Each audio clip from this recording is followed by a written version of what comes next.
mutagingira Lutali Kano Kiza Besigye njala mutagingira abantu wano wammanga Museveni kenyini Charles Peter Mayiga Kasibante Moses Latif Sebagala Sebugwawo Joyce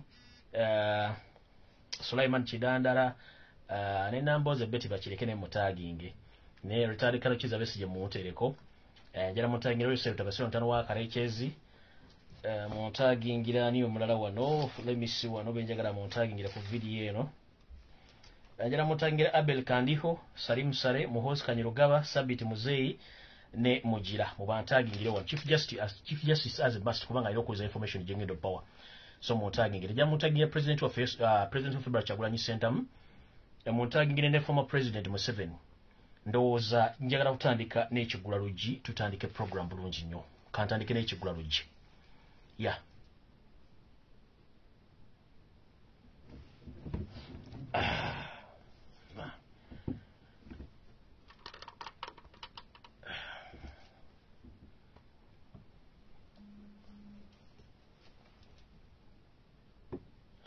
ndowooza kantandike n'ekigula luggi ku program eno ya leero tutandike etandike n'ekigula luggi njagala muntagingira abantu bembasabye tuloke tutandike n'ekigula luggi bulungi nnyo tuloke tugende maaso ku kigula luggi ky'olwa leero njala tutandika bwenti nzize mbagamba omusajja gwe tudiringa naye mu mpembe Yoseri Tibahabulwa Lutabayisirwa mutano wa Karekezi ebbanga lyonna ye mukulembeze abadde yeesiba akakookolo otuloozesa nti talaba naye ng'ate ebintu byabikola mu ngeri ey'okubuzaabuza n'okubuzaabuza abantu obutategeera biki byakola kitwalidde n'ebbanga ddene nnyo abamagulu meeru okuzuula ebikolwa by'omumpembe Yosef Tabasiro mutano wa Karekezi wepo naffe bannayuganda okumanya ebikola bituufu eby'omumpembe Yosef Tabasiro mutano wa Karekezi byakola mpaka abantu bavudde ne bajja batandika okuwa information kuba tekibadde kyangu mu Uganda okufulumya information okujibulya bannayuganda nabo gitegeera kye kigenda maaso mu Uganda mpaka ffe wetuze ntubagamba nti kimala tulina obbabulira information ne mulyoke mugitegeere bulungi so no nange kwennyongereza amaanyi agange n'engalabi yange eno kubabulira information eno mwalabye jjo amawulire agaali gasaasaanya ku social media nga bakutte baganda baffe Entebbe bawambye ne babatwala poliisi nevaayo neyogera ebigambo bitakwatagana ng'empale za former president wa Uganda Yosef Tabasiro mutano wa Karekezi ng'egamba nti abantu be yakutte nti babadde batebereza okuba oba benyigidde mu bikolwa eby'okusuula ebibaluwa ebitiisatiisa security ya Uganda mu bitundu by'Entebbe nga bibaluwa ebigambibwa nti basudde ebibaluwa mumuli bibaluwa ebigamba nti bagenda kulumba police headquarters ne barracks z'amagye mu bitundu by'Entebbe mujjukire koke mabega nabagamba nti poliisi kennyini n'amagye ne Museveni bagenda kukola ebintu bino nga basuula ebibaluwa bino okutiisatiisa bannayuganda nga badde bakola ebibaluwa ebasuula eby'okutemaatema abantu n'ebijambiya byebikola bye bimuwa tinadde bagambye nti bagenda kulumba barracks ne poliisi mu Uganda yonna bano balose nti abayekera bakola ki bebalumbye eggwanga kumbe Museveni kennyini n'abayaaye be kati ate bo kennyini beerabira bagamba nti ate abannuupu bwe baakutte bawandiisa epapula bino ne babisuula ku barracks ne babisuula ku poliisi nga batiisatiisa okulumba njagala muyiga ekintu kimu Museveni ebintu byabadde akola ebbanga lyonna ono kati bamuyita Museveni ebintu byabadde akola kati ebbanga lyonna babiyita history tibikyatiisa bantu kubanga tumanyi ebikola byabadde akola bino bintu asobola okwekolera ebbaluwa n'agyeddiramu n'agisayininga n'agituusa n'egyeraga n'akomawo kati ebibaluwa byonna bigenda okusuulibwa mu Kampala mu Kono Wakiso nga byekuusa ku kulumba poliisi oba okulumba amagye ebibaluwa byennyini NRM ne gavumenti y'omumpembe Yosef Tabasiro mutano wa Karekezi nga bakozesa ebitongole by'okwerinda be basudde ebibaluwa ebyo bagenda obbisuula nga baagala kukwatirako abawagizi ba NUP bonna kubanga mission yaabwe nnene nnyo eri emabega y'ekintu kino so buli omulaba nti bazze kukwata baga mwasudde ebibaluwa mumanye nti gavumenti ye kennyini egenda obbakwata ebibaluwa teyali yabiwandiise bo kennyini babiwandiikidde ne babisuula bekiro kitwala omunaku ekyo nkivuddeko ngenze ku kirala olunaku lwa jjo ennaku okutandika ne wiiki eno yennyini mumpembe Yosef Tabasiro mutano wa Karekezi bamugobye Somalia era akyasomba amagye ge n'ebyokulwanyisa ebiyingira naye ate mu kkweri erimu saagala babuzeebuze Museveni okuva lwe twategeera nti abadde adiringa n'ensi endala ezaaba musibira mu bbwa okuli China okuli n'eggwanga era North Korea abantu basinga mbalima nti bintu byatandise kati bintu byatandika dde emyaka nga 10 plus emabega nga Museveni adiringa n'abantu bano olw'ensonga nti abazungu batandika omukolako okunoonyereza mu bintu bye byabadde akola nga byakiyaaye abazungu ne basalawo batandika omusalako obuyambi mpolampola mpozi ffe tugenze okuteeka omunnyo mu kiwundu okubategeeza nti Museveni akolagana n'abampembe bano nga abantu bamulowooza nti oba tulimba oba mboozi z'amaluwa oba kino ekigenza okusooka ate munnaye ng'emboozi tubagamba ntuufu nze nno bulijjo nkola video ne bagamba sijja kuvuma muntu wadde okunenya omuntu yenna olw'ensonga nti babateeka nnyo mubutamanya ne mutategeera information etambula etya na biki bitambula bitya mwe basibira mu butamanya ne babanga information buli gye mulaba mulaba nti ntuufu kumbe yakiyaye.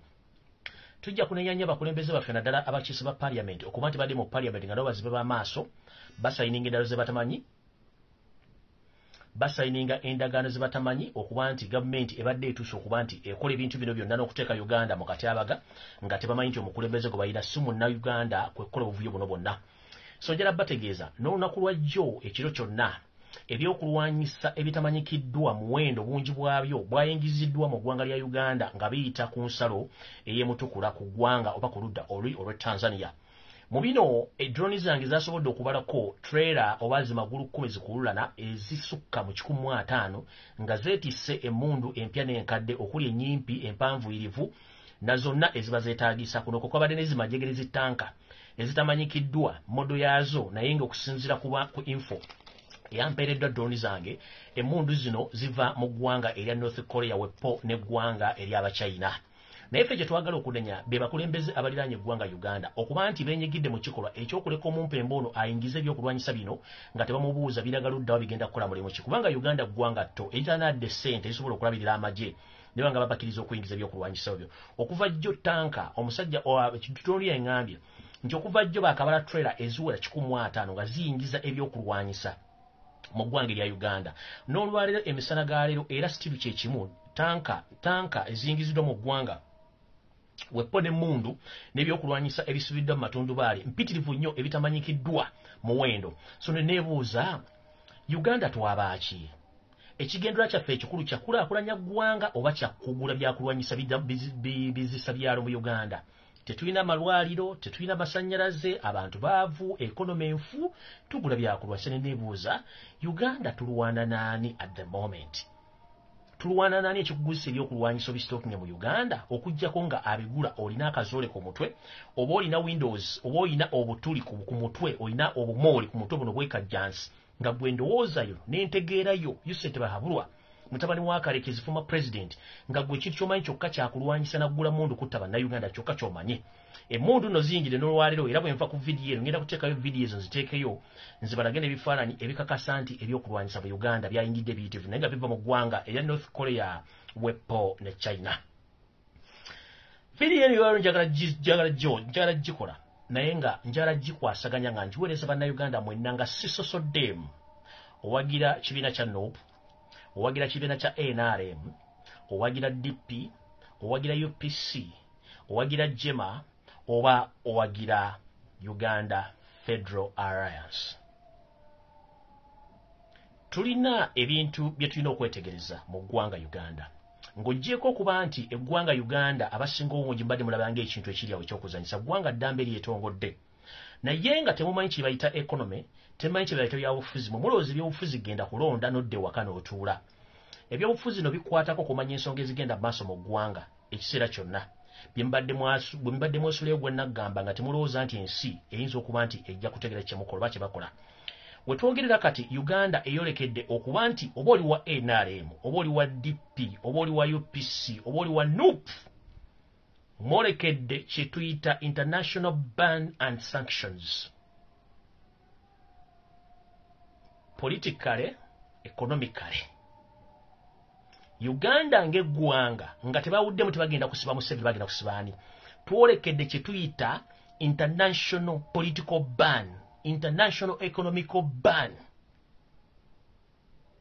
Kino tekigenda kutaliza oba wagira NRM owagira NUP oba walonda Museveni watu wamulonda olw'ebikolwa bya gavumenti y'omumpembe Yosete Wasuna Mutono wa Kalekezi ne bajje ne banne b'emagye bitya kasita wenyigira mu mazina g'enkima nga toli nkima kitegeeza ogenda fuuka naawe enkima era ebizibu bigenda okuva mu mazina ago ogenda bimanya. Museveni oba eyaliko omukulembeze w'eggwanga ya Uganda Yosete Wasuna Mutono wa Kalekezi akyalemedde mu State House nga ndiwulira alina emisango gye yazza n'agikweka mpaka tugizudde kigivumbudde okuvumbulamu kumanyi. Essaawa zino we twogerera omumpembe ono akolagana n'amawanga agaagobebwa mu bukiiko bwonna obutwala ensi yonna kye tuyita UN omuli North Korea n'ensi endala z'akolagana nazo. Kuno teyakomye okutandika okuweesa ebyokulwanyisa ebitakkirizibwa katale k'ensi yonna eby'obulamu bw'abantu kye tuyita nuclear weapons nga azikola okusinziira n'akasongola wepo ne ku bizinga egy'essese. Jjukira ebizinga bino eby'essese bibadde kyakulwanisa kyamaanyi eri Yoseri Mutabasirwa Mutano wa Kalizo olw'ensonga nti baakolera projects nnyingi nnyo nga tezimanyikiddwa mpaka lwe twazizudde ne batandika ozisaasaanya. Kino nno kizze programu eno okutandika okuba exposinga zinabo exposinga dda abantu abamuga Lumbuye alabika propaganda naye propaganda avuddeyo nga mutuufu. So buli muntu yenna yanvuma Mukama akulabe kubanga weerabisa wekka. Kino nno kitandise okulabikira ku mitimbagano gy'ensi yonna eminene gamba nga TRECN, CNN, BBC ne TV zonna ez'omu Europe zitandise okulaga series no ez'obuvuyo buno Museveni bwakola. Ensi yonna kasita ekola ekyokulwanyisa kye bayita nuclear weapon kubanga ekyokulwanyisa ekibirako obutwa obusobola okusaanyawo ensi nga bakubye ekizuka kimu Uganda ffenna tetusigala. So nno Uganda oba Museveni eyeriko omukulembeze w'eggwanga Museveni yenyigidde mu kikolwa ekyokukola ebyokulwanyisa eby'ekika kino. Kino kizire kyeki? Kino kigenda tuviirako kye tuyita economic sanctions, political sanctions, whereby nti Munnayuganda gwali eyo gwalowooza nti walonda Museveni oba walonda NRM, tewalonda gavumenti, walonda bayeekera, walonda bannakyemalira abaasa omuntu obwakitira musooliini okuba nti balina okufuga Uganda ebintu balina ogifugamu nga byebyo.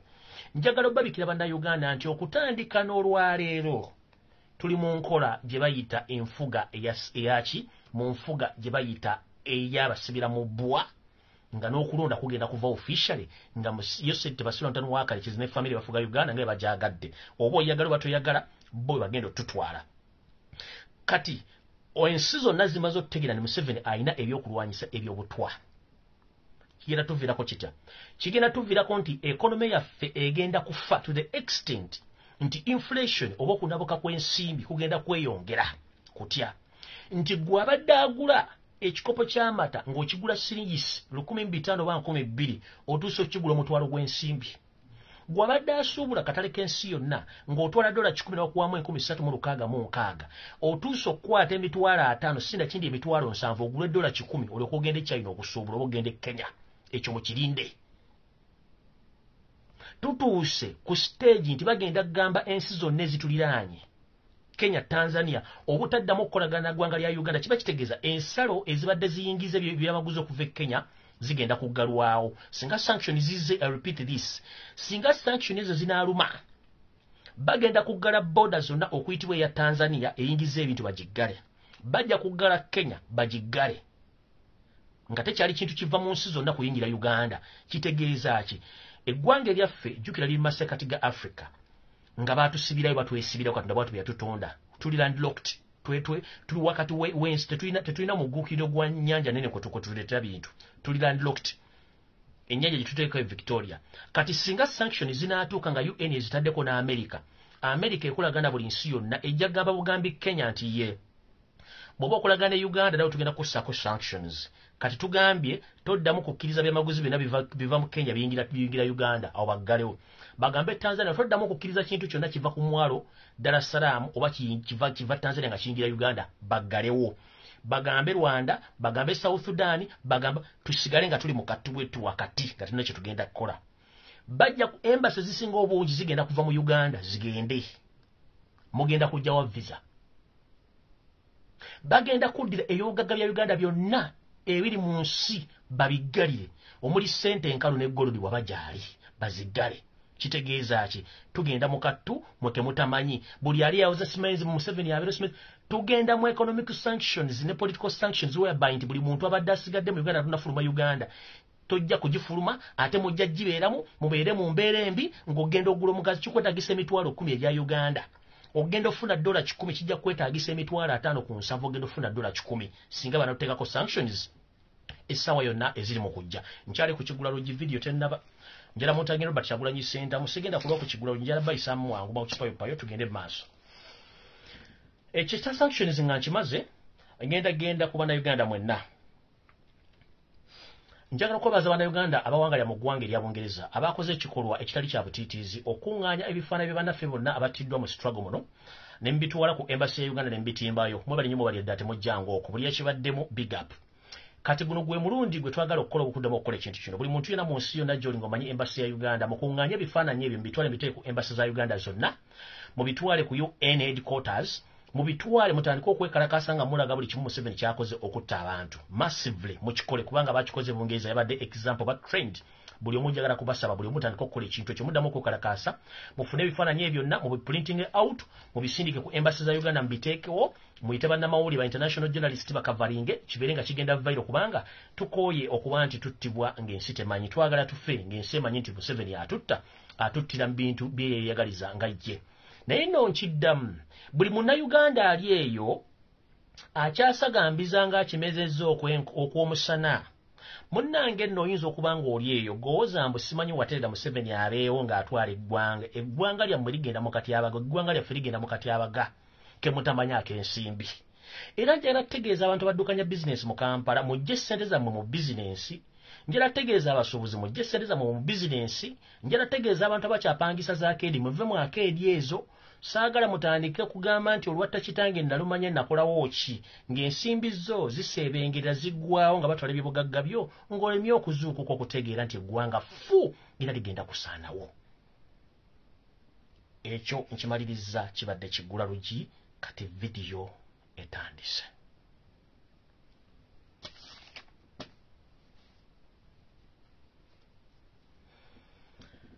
kwata olupapula lw'ekkalaamu nga bwe agengira ano omumpembe winyi yeeyita winyi ddolo eyeeyita chief justice nze ngenda mugamba nti ye chief oba yeeyita chief justice winyi ddolo njagamba nti yakulira abalamuzi ababbi mu Uganda era ng'amanya ge muwadde olwaleero ye chief justice winyi dot ilo ndio ndi muwadde officially chief justice winyi dot kubanga ensoundinga gya soundinga muddala kituufu era soundinga nga dot so olwaliro muwadde linnya chief justice winyi dot ekintu sigena muyita winyi ngenda muyita winyi dot nkiddamu from today onwards have nicknamed the so-called chief justice of Uganda winyi dot. You are no longer called Dolo. You are Winnie Dot. So the so-called Chief Justice of Uganda, Winnie Dot, my friend, behave and grow up. These are national issues, not family issues, my friend. I know a bit of your history, and I'm here to expose you. Before I go further, to expose you, the meeting you held with the former president of Uganda, Yusuf Habaro yesterday night at the State House in Nakasero. Winnie Doty, I have all records with me here concerned about your history, Mr. Winnie Doty. Do you copy, sir? I'm here to expose you. Where should I start? All right.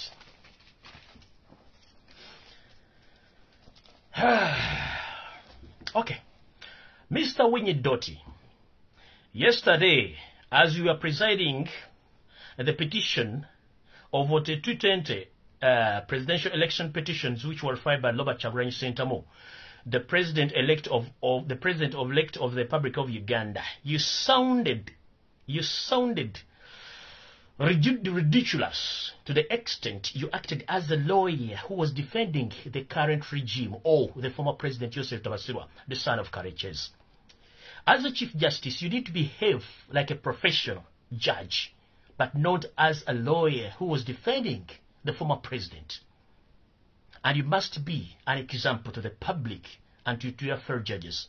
Mr. Winnie Dot, as we speak right now, nobody knows your history. I'm here to reveal your history, Mr. Winnie Dot. Do you copy? Okay. Mr. Winnie Dot, does the world knows during the Obote second, you were among the youth wing of UPC, and during that time you were the guilty president of Uganda People's Congress, that is UPC, in the youth wing. At that time, you were a spy at the Makerere University, whereby you used to spy your fellow students at Makerere University, and you were moving around in the university with a shotgun known as pistol. And at that time, he used to work as a spy, spying on students. And the biggest number of students during your regime as a leader at Makerere University and in the youth wing of UPC. So many of your colleagues, they were arrested and tortured. Some even, they were killed because you used to spy on them and you give the information to the late Obote's government UPC. That is a record which is there at Makerere University. You were a UPC spy guy at the Makerere University. Abatamanyi byafa bya Winnie Doty ono eyita Chief Justice. Omwami ono mu government y'omumpembe obaka wenkene Obote yali owokubiri. Omwami ono eyita Chief Justice Winnie Doty yali mu kibinja eky'abavubuka ekya UPC era ono yakuberako nga omukulembeze w'abavubuka ab'ekiwayi kya UPC oba yali guild president akulembera abayizi ku kutandisa ettendekero Makerere. Ono nno bwe yali ng'akyali ngali mu youth wing eya UPC yali mbega era ng'abega abayizi banne ku Makerere University era ng'alina akabundu kano ke bayita akabizi mu luzungu ke tuyita pistol nga azimba n'okukanga banne. Ono yabeganga banne ku university n'atuuka okuwaayo obubaka eri gavumenti y'omumpembe Obote era abaana abamu ku university emyaka egyo bawambibwa nga ne batwalya ne battibwa during Obote's regime. Ono yali guild president era nga yakulira ekibinja ky'aba youth wing mu Makerere University wepone mu ggwanga ono mwami Winnie Doty. Jukira nti ne mukama we kati former president wa Uganda Yoseti Bahabula otabasibwa mtono wa kati yali mukozi mu UPC omwo. So emirimu abantu bombi bemanyi emirimu gye bali bakola. Okwogera ono ebigambo byayogera essaawa zino mubadde mumanyi nti katula k'ebisse ng'alina okugyayo kalaze entuufu guno omulimu tatandise gukola leero okwogera nga abatise empafu mu kamwa. Bino abadde abikolera ddala okutuukira ddala olwala. So Mr. Winnie Doty, it seems that the world didn't know your history. Right now I'm here to expose you. And I've started with the history of that. The people didn't know that you were among the UPC youth wing and you were guild president at Makerere University during the Obote's regime.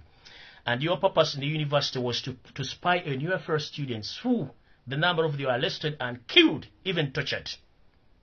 And say about Dechiman? No. So Mr. Winnie Doty, I'm still coming with more information, don't worry.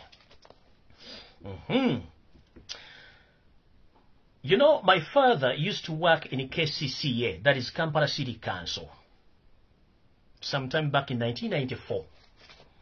He used to bring a lot of newspapers, that is Mono, Shariat, Musizi, Bukedde, and New Vision, and the other newspapers. There was a story in 1994 whereby a certain newspaper published that you were burnt with hot water in the Bamugobye flats. Due to the arrogance you exposed to the public yesterday. You had a wife and you had two side dishes. One of your side dish, she was living in the Bamugobye flats. She knew that you had marital status. She tried to settle those issues with you, but arrogantly, as you exposed yourself yesterday, you start to behave like a wild dog.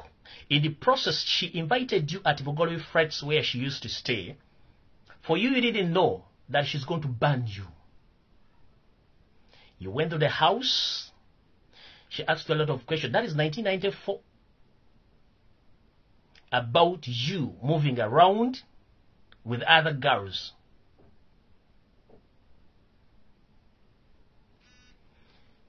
You replied arrogantly. She got annoyed. As you know, those ladies from northern Uganda, they are not a joking subject, my friend. They give you what you want.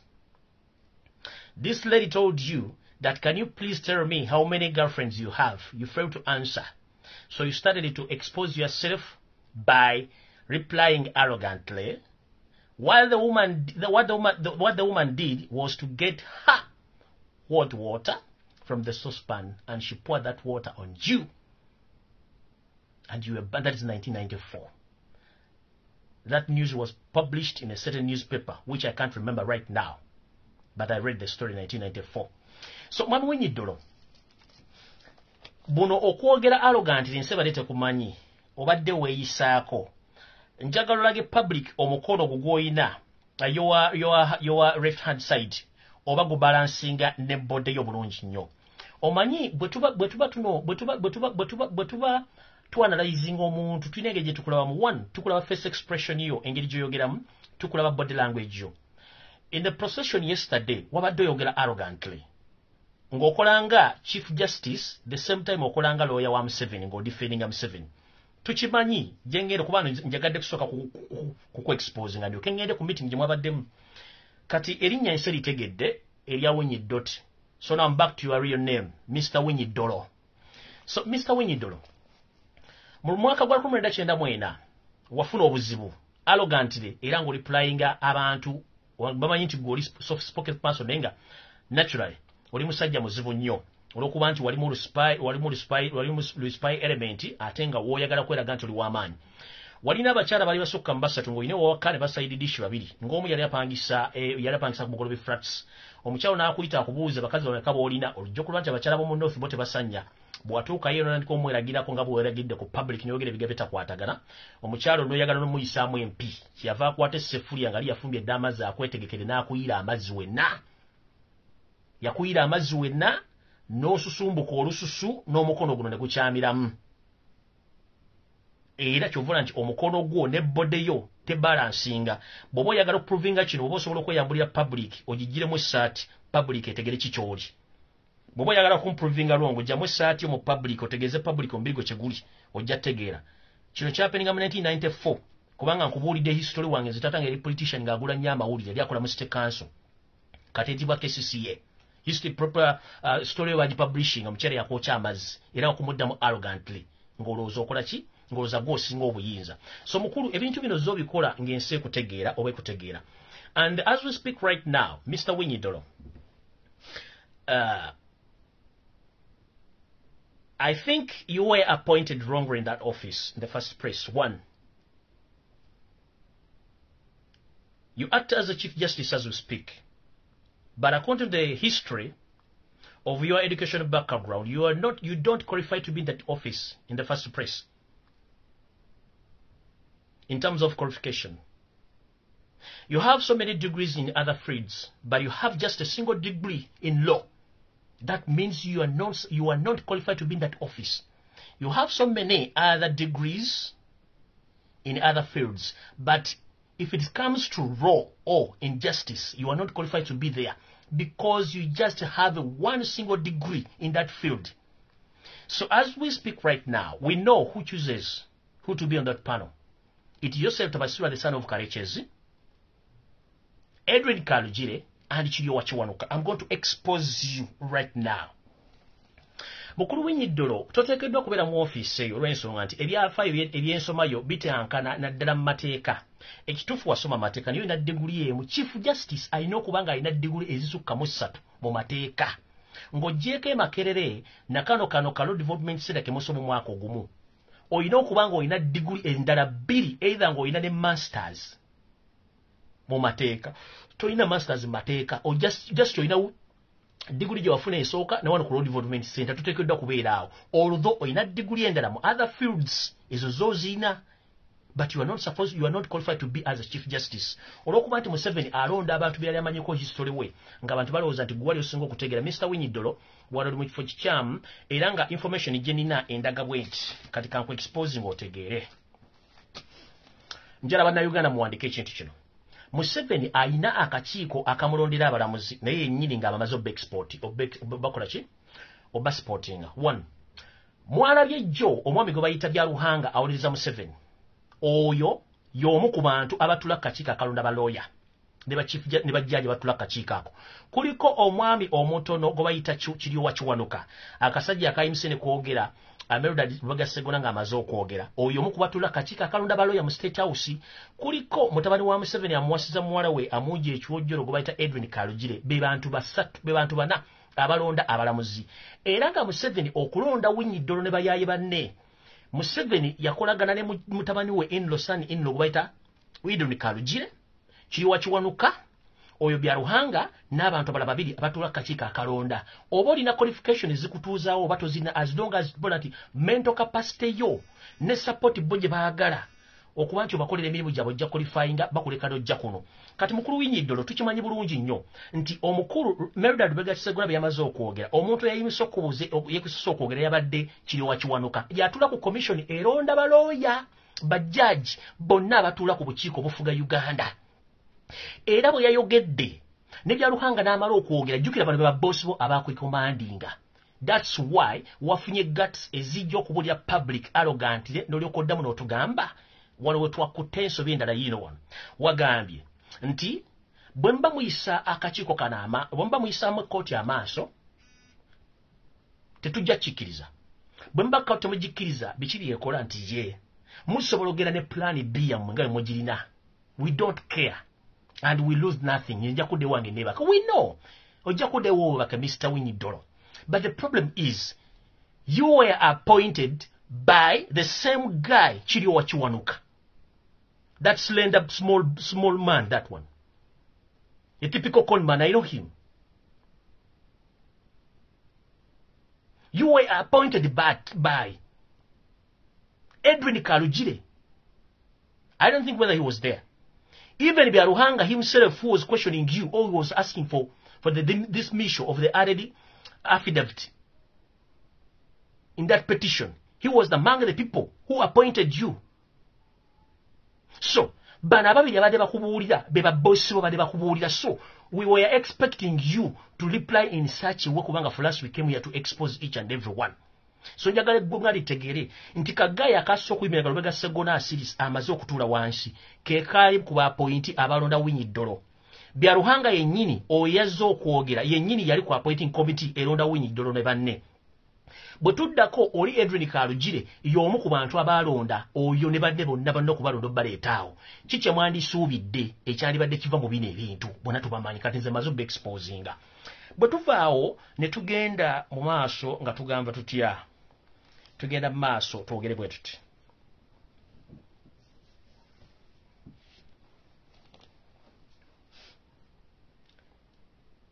bwe mwaganye obujulizi obalabula Kyagulanyi Ssentamu muti yabuleeta leeti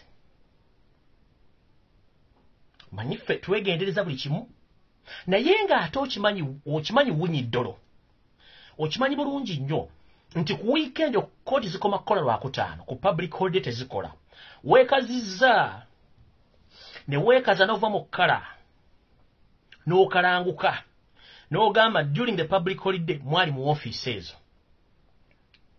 Winyiddolo njagala obule public kyali kituufu wakubirako looya Lubega Segona n'akakiiko ke nti mwe tuli mu office muleete ebiwandiiko byammwe wabasindikira notification oba letter oba invitation letter nti ku public holiday ku nnaku gundi gundi twakola mujje muleete empapula zino kubanga abalooya bonna bamanyi nti during the public holidays and weekends the courts over in Uganda are closed until further notice. That's when you got back on Friday. You are not going to be taken to any other courts until Monday morning. So Mr. Winyiddolo, please behave maturely. We know your history. We are not here to abuse you, to expose you, but we are here to inform you.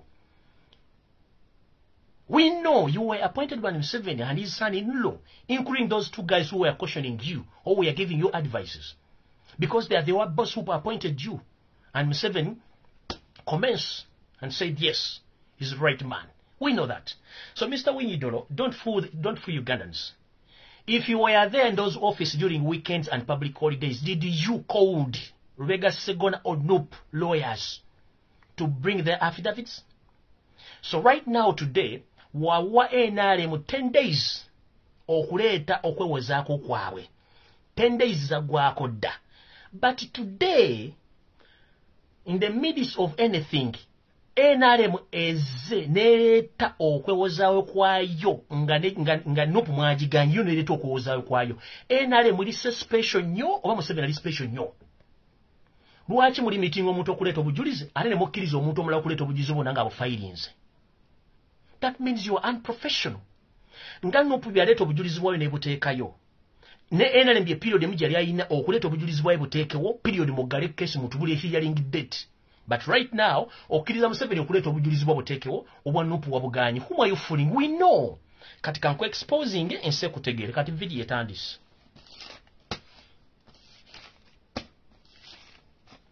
All right. Mukwate olupapula n'ekkalaamu. Bano abaami olunaku lwajjo bwe baavudde mu musango guwulira baayolekedde mu State House e Nakasero. Chief Justice Winyidolo, yesterday after the court session you held yesterday at the High Court in Kampala, you were again invited by Yoseri Tibahabwa Lutabaisirwa, the son of Karekezi, the former president of Uganda, at the State House at Nakasero. You were supposed to meet Museveni at 8:25 p.m. Ugandan Standard Time, but unfortunately, Museveni wasn't at the State House at that time. Instead, you and the other 6 High Court judges, including you, Winyidolo, you went earlier than expected at the State House in Nakasero.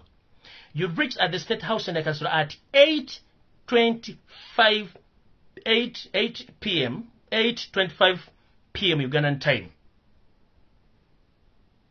You reached at the State House in Nakasero. You waited Yoseri Tibahabwa Lutabaisirwa, the son of Karekezi, who was absent at that time because he had other so-called official appointments to fulfill in other areas of Kampala. Hope you get this. Winyido ndagengera ku exposinga. Bwe mwavudde mu mpulira y'omusango ogwa Nopu olunaku lwajjo, gwe Winyidolo eyita Chief Justice ne banno mukaaga okwabadde ne Justice Kibita, mwayolekedde amaka g'obwa President agenda Nakasero, gye mwadde mulina okusinkanira former President Yoseri Tibahabwa wa Karekezi ku ssaawa 3. Naye mwazze ng'obudde bukyali, mwazze ku ssaawa 2:25 ze mwatuuse ku State House e Nakasero. Naye mwatuusewo ng'omumpembe Yoseri Tibahabwa wa Karekezi taliiwo. Okitegeera nga taliiwo, mwabadde abantu mukaaga. Lwadde terubusa ne babagamba mulindeko. Wayiseewo eddakiika mpawe kaaga nga mwatuuse ku 2:25 ez'akawungeezi. Museveni yabaddewo mu State House e Nakasero ne mumulinda. Omumpembe Yoseri Tibahabwa wa Karekezi yazze ssaawa 2:45 ez'akawungeezi akawunaku lwajjo mu State House e Nakasero. Chief Justice, the so-called Chief Justice Winyidolo, yesterday I told you that you were invited by the former President Yoseri Tibahabwa, the son of Karekezi, at the State House in Nakasero. You reached at the State House at 8:25 p.m. Ugandan time, whereby Museveni wasn't around at that time. But within few minutes, Museveni arrived at 8:45 p.m. Ugandan time at Nakasero State House. Yes. The meeting started at exactly 9 p.m. Ugandan time at the State House in Nakasero, and the meeting ended at 11 p.m. in State House in Nakasero. Mukulu Winyidolo, kugambye mwatuuse ku 2:25 former president yabaddewo, naye oluvannyuma lw'eddakiika nga ziizo dakiika nga 2 omumpembe yatuuse. Kitegeeza omumpembe yatuuse 2:25 mu State House e Nakasero. Bwe yatuuse olukuŋŋaana lwammwe n'asooka n'afunamu ekiwejjoojo kya dakiika nga 15. Meeting yammwe n'etandika ku ssaawa 3 zennyini ez'ekiro z'akawungeezi ka jjo olunaku lwajjo. Meeting mwagivuddemu essaawa 5 ez'ekiro mu State House e Nakasero. Winyidolo, do you copy, sir? Njagala mutange lutandikano Kiza Besigye olwaleero na information nasindise drone zange nyewwe ne zigenda ne zikebera mu files ze, nina ebintu bye ngenda okumwogerako wano olwali mujja bitegeera. Muteekwa lutandikano Kiza Besigye ne mumanyi nti omwami ono y'omu ku babadde ba appointing ba ministers mu Uganda era nakati akyakikola. Ngenda nasindise drone zange olwali nazijja eri ne zigendako ewuwe, ngenda mu exposinga. Ngenze maaso kati wano wenjagala buli omu akwate ekkalaamu n'olupapula mutegere information eno. Mu meeting eyatudde wakati wa Chief Justice ne banne omukaaga mwawadde Chief Justice Winyidolo, kya Judge William Kibita n'abalala bayogedde. Museveni yabagambye bw'ati, yabagambye nabawa obuyinza ne mbawa n'ensimbi na buli kimu mu musango guno mukikole era mukimalirize. Kye neetaaga kiri ekintu kimu, kwe kuba nti omusango guno nguwangula nga bwe nguwagala, temufa ku public kyegenda kwogera. Muwulidde nti ye Museveni akimanyi bulungi nnyo nti oba njagala kujjukiza Chief Justice Winyidolo. Winyidolo, do you remember last Sunday you were caught red-handed leaving the State House in Nakasero? But according to the information which I gathered last Sunday, You left the State House with a brown envelope, which Museveni gave to you. You and your colleagues, you already given the judge or the ruling of the case, of Nup case. You have the ruling of that case. And the ruling was made by Museveni himself, Karugire Aldrin, Chiwanuka Chiriowa, Biaruhanga, and the Attorney General of Uganda. Nchidam. Last Sunday, Chief Justice, you were caught red-handed. Ngova mu State House in Nakasero.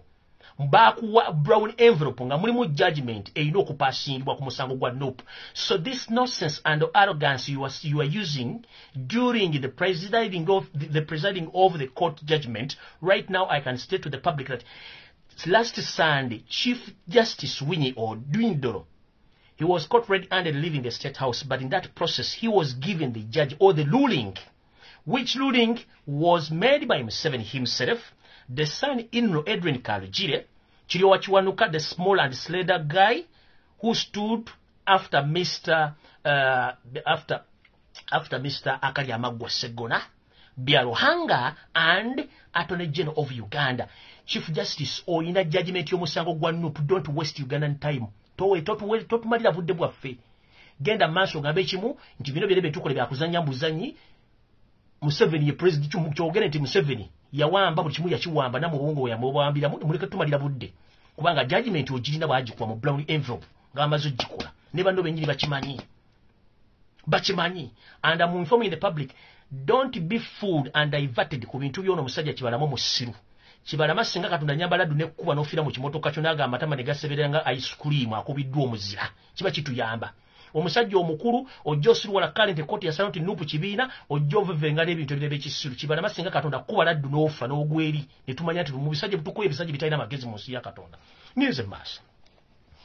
So, awambadde nsimbe kati kujjukiza ono Chief Justice Winyidolo nti ku Sunday ewedde mukama wange politely wagenda mu State House, kamera zaffe ennondo zine zikwata, baakuwa judgment mu brown envelope. Judge oba ruling gye baakuwa ku musango gwa Nup ogirina. Bino byonna Katemba jangu nkwekule kagologosi gwe mbuuza Segona okwogera arrogantly weefuddero ya Museveni obeesinga ku bintu ebyakuwebwa mu judgment gye mulina tukimanyi bulungi nnyo. Naye mu judgment eno mukulu tukimanyi bulungi nnyo ebikolwa by'ombubulidde eggwanga era babitegedde. Ekisooka gwe ng'omuntu baakuwa deposit wa kawumbi kalamba okalina ak'ensimbi za Uganda mu cash kwolwo olunaku wagenda ne judgment n'ogenda ne 1 billion Ugandan shillings at that day. Baakuwa 1 billion Ugandan shillings n'ogenda nayo girina. Kati wano wengenda okweexposingira okutuuka ne gumagumba ngenze maaso. Kati lwali tulibusa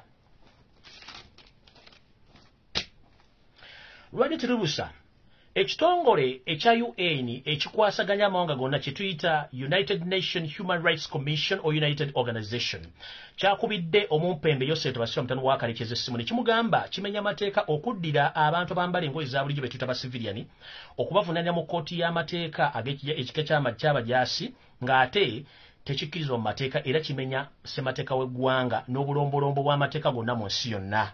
Museveni essimu eno lwamuvugidde mu matu n'asala entotto okulaba nti agenda kukyusa ebigenda okuva mu kkooti abizze mu kkooti endala. Ntandise bwenti.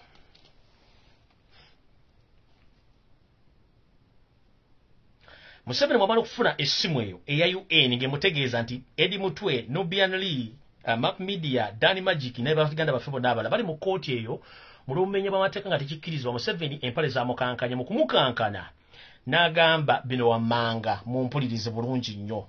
Yagambye bw'ati. Yategeezezza omumpembe Winyidolo nti nno omanyi nti ye tugenda kukyusa fayiro ez'abantu tuzijje mu court martial tuzizze mu kkooti y'abantu ba bulijjo. Mujjukire ne bagambye nti okumanya Museveni yeekubye yakka ate nga si wa umeme ate nga oba waki oba wasola ndowooza umeme wasola gwe kennyini okimanyi nti weetera omuyeekera Jamiru mukulu ayina emmundu assa abantu n'omuvunaanira mu kkooti yaffe abantu n'oddira Eddie Mutwe omusajja wattu atalina wadde akasima akasiga ensigo y'ebinyeebwa oba ey'akasololi n'omuvunaanira mu kkooti z'amateeka g'amagye kitegeeza weekubye eggoolo. Kati Museveni bwe bamaze omukubira essimu n'atandika okubuguma n'empale okumukankana kiyakoze kiri buddawa n'agamba Chief Justice Winyidolo n'amulagira alonde abalamuzi abali wakati w'omukaaga abagenda okuteekawo oba okuwulira omusango bwe bamaze omukubira essimu eno Museveni n'akola resolution n'agamba nti kati tugenda kukyusa ba Edintu tubajje mu kkooti y'amagye tubazze mu kkooti y'aba civilian ne kkooti y'aba civilian bali tebanalonda abalamuzi bagenda kukola ki kubawozesa kati Museveni n'alagira Chief Justice Winyidolo alonde abalamuzi abawera musanvu abagenda okuwuliriza omusango gw'aba Edintu bonna babajje mu omusango bagenda gukyusa bagujje mu military court baguze mu court y'abantu ekyo bagenda kikola soon or later nejjumujjukire bwe mmala okuexposinga abasajja bano bakyusa tactics zaabwe nyinza okuba njogedde information eno ate Museveni n'abalemeza mu military court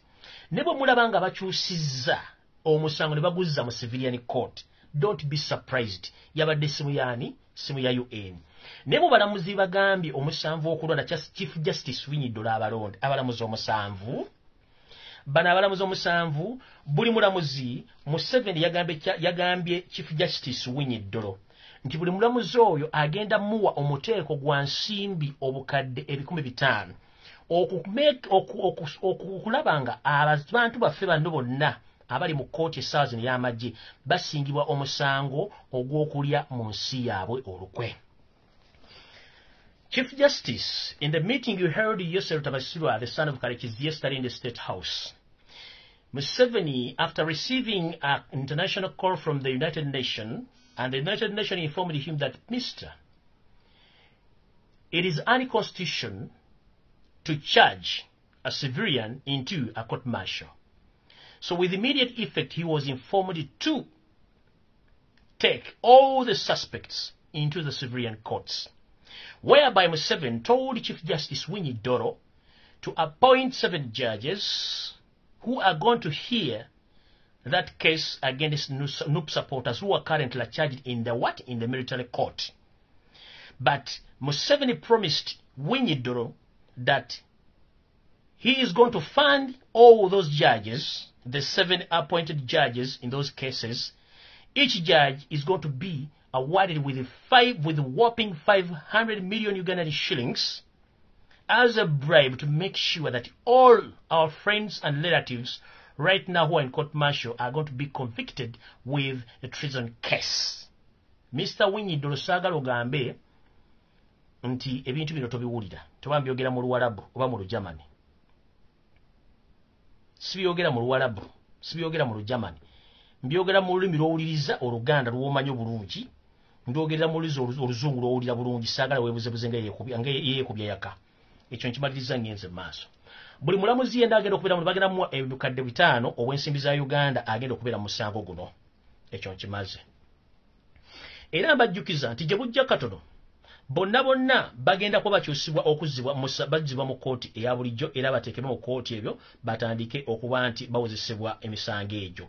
Naye wano we wali okulya n'okkomba essowaani tugenze bwe tuti. Abalamuzi bano bagenda okwebukadde 5 buli omu okonvictinga bannaffe bano emisango gino. Waliwo ekirala ekigenda okubeera mu musango guno. Kiriwo kiti Museveni akimanyirunye nti ayagala abantu bangi nnyo babateeke ku musango guno ogwa treason.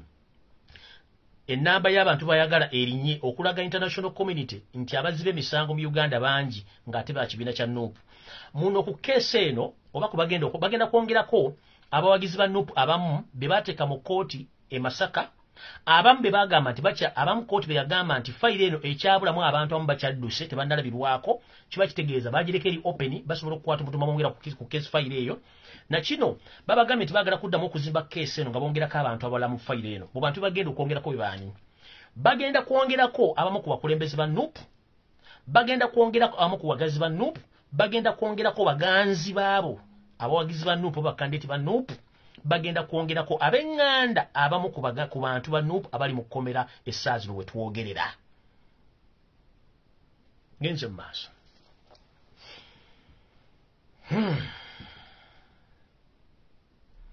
Era njagala kutegeeza nti bubanga oli musajja oli mukazi ng'oli munda Uganda nga muganda wo ali mu kukomera ku lw'emisango egitamanyikiddwako naye nga yali ayagala nkyukakyuka nga wagira ekibiina kya Nuupu oba nga wagira Robert Kyagulanyi Ssentamu. Njagala oliza information gye ngenda okuwa n'amatu ng'ogaggudde era saagala matu okole ki ogaggale. Ki kye bagenda okukola? Njagala mbeere careful nnyo ku nsonga zino wammanga. Museveni ng'akozesa bambegabe bategese ebintu bino wammanga bagenda bibakola mumpulirize bulungi. Bw'oba oli lawyer wa Nuupu, bw'oba oli member wa parliament wa Nuupu, oli mu Luganda lwa Bwoyo omuntu ali mu kkomera, oba oli muwagizi wa Nuupu ng'oli influential, wuliriza ebigambo bino wammanga. Si byange nkuwa information, nze ndi messenger. Museveni agenda kukozesa abantu okutandika okujja okubakyalira mu maka gammwe ne mu maka gammwe agenda okubakyalira ayinza okuba mukwano gwali mu kkomera naye ng'ekimuleese si kubabuuzaako nga bulijjo wabula azze kuseka abasekerere oba zze yeefuule ng'enkweze ng'ezimazza omuwemba mu ssamba ng'alina kyaleese. Bano bagenda kuweebwa obumundu bu basitoola oba obubizzi bwetuyita obubizzi buno bumpi ajje atule mu sofayo nga gwe tomanyi ogenda omuleetera ekyokunywa oba omufumbire ekyokunywa omutegekere mu ngeri y'emu ajja kwenyolamu ennyonnyola ziizo asule amasasi oba pisito mu ntebe yo yennyini woba omulese oba wagenda ogiteeka otasobola kulaba. So njagala kutegeeza mwenna ng'olina mukwano gwo oba mu mikwano gy'abaana baana bali mu kkomera oba family members muwulirize ekintu kino. Bagenda tandika okuplantinga amasasi mu nnyumba zammwe. Bagenda plantinga emmundu mu nnyumba zammwe naye nga baziplantinga mikwano gyammwe oba ba girlfriend ba mikwano gyammwe giri makomera oba ba boyfriend baabo abali makomera bagenda kikola kubanga bagala kwongera namba ku bantu abali ku musango guno bongereke namba. Kati eyo security alert ye meeting eyabadde wakati wa Nyiddolo n'ebyokwerinda byabaddemu okukola ebintu ebyo. Kati ngenze ku security alerts. Eri ewedde ngenze ku security alerts. Ntandise bwete. Meeting eyabaddemu Nyiddolo nga mazusinkanya obukulembeze w'eggwanga watuddewo meeting endala ku ssaawa 5 z'ennyiri ez'ekiro yatudde saa 5:16 ez'akawungeezi akajjo nga twolekera okuwera saa 6 mu yingiro olunaku olwaliro. Mu meeting eno yatudde mu State House yakuliddwa omumpembe Yosef Tabasira mutano wa Kaleekezi yaliko omukulembeze w'eggwanga mwabaddemu Abel Kandiho Lubakyoya mwabaddemu Salimu Sale ono yeekuliranga bw'ayagala oba yalinganga faaza Christmas oba biki byonna yamanyi mwabaddemu Muhozi Kanyerugaba Kanyeinstani mwabaddemu Sabiti Muzeyi ne Mugira Wepo n'abantu abala. Mu meeting eno yatudde ebadde security meeting yatudde ku ssaawa 5:16 due copy. Aya bas eyongeddeyo. Mu meeting eno bye basaze bino wammanga bagambye bati ng'omusango oguwawaabirwa omumpembe Yosef Tabasira mutwalo wa Kaleekezi ogubyokulonda oguwaabirwa akakiiko ebyokulonda era oguwawaabirwa ssaabawolereza wa gavumenti y'omumpembe Yosef Tabasira mukyalani wa Kaleekezi gukyagenda mu maaso. Museveni agenda kukola ebintu bino wammanga ng'ayita mu bitongole ebyokwerinda. Agenda kufuna oba okunoonyereza ku mikwano gy'abo bantu bonna ba Nuupu supporters abali mu makomera bagenda bakozesa okutandika okukyalira amaka gammwe nga basuulamu ebintu nga bagambye wali emabega nga bateekamu ebintu bina basobozesa obbakwatisa okujja poliisi okubakwata oba amagye babawongere ku fayiro ziri nti muli bayeekera. Ekyo mukitegedde bulungi. Ku nsonga endala bagenda kukozesa buli muwangizi yonna owa Nuupu oba ng'olina mukwano gwo oba ng'oli munnamateeka wa Nuupu oba ng'oli mukulembeze wa Nuupu mbadde ngenda kusaba nti ekiyitibwa omuntu okujja kukyala mu nnyumba yo mpaka olwale mu kiveeko tebaba muntu abakyalira. Solution number 1. Tokkiriza muntu yenna kukyalira mu maka go kati right now. Oba boyfriend wa mutabani girlfriend wa mutabani otakukyalira oba boyfriend wa muwala wo ng'ali mu kkomero wa Nuupu takukyalira until further notice. Ekyo solution number 1 kuba n'abakyalakyala batalina gye babeera. Nkiddamu bw'oba oli family member ng'obadde tokyala mu maka ga muganda ogeesonyiwe bw'oba oli mukwano gwa muntu ali mu kkomera ng'obadde tokyalakyala we mubeesonyiwe temukkiriza muntu n'omukuddamu kukyalakyala mu maka gammwe konna. Kati kaleete lwaliro kitandika lwaliro kiro mission etandika lwaliro mpozi nga bagenda gyabootinga. Bw'obanga omanyi nti olina girlfriend wo olina boyfriend wo simanyi mukwano gwa ssenga wa jjajja mukwano gwa bulaaza neyiba w'egindi ng'abadde takyala nga wonaamala jja temubakkiriza kukyala mu kuveeko currently. Tuli mu dictator removing dictator mudda mukkiriza muntu akyala mu solution ewedde. Ekyokubiri bobanga oli muwagizi wa Nuupu oli mukulembeze obanga oli omu ku ba family members abalina abantu babali mu kkomera ebintu bino wammanga ng'olina emmotoka. Mission yawereddwa omumpembe Muhoozi ng'akolagana wamu ne Muhammad Nsire okuba nti bagenda okukola ebintu bino wammanga. Baagala okuplantinga emmundu oba amasasi mu mmotoka zaabo bonna abawagizi ba Nuupu oba abakulembeze ba Nuupu oba abaloya ba Nuupu oba mikwano gyabo bennyini abali mu makomera abasibe. Nga bagenda kikola batya bawadde Nsereko ensimbi atandika okunoonya n'okusportinga aba Nuupu boolezaawo emmotoka wano Bakanaabe. Mu Bakanaabe bano bagenda bawa ensimbi okuba nti bateeka ebintu bino mu mmotoka z'abo abantu oba okukozesa bambega abaana abaawo mu kitundu ekyo okuba nti basobola okuplantinga ebintu bino mmotoka baba bazisimbye okukala oba okubiteeka mu bo kennyini bambega ababa basimbiddwawo oba Bakanaabe bennyini. So Nyereko Muhammad yaweereddwa omulimu guno ogw'okunoonya mikwano gy'abantu ba Nuupu emmotoka bazoolera z'oluddawa bamemba paliamenti baloya ba Nuupu n'abantu bonna b'ekika ekya bulijjo nti emmotoka muzooleza luddawa. Wano Bakanaabe bagenda teekamu masasi wepo n'emmundu babiteeke mu mmotoka zammwe ojja kuba ovugako akaseera mpawo kaagawa na wali bakuyimirize bakwate n'emmundu bana amasasi ekiddako genda ku treason case.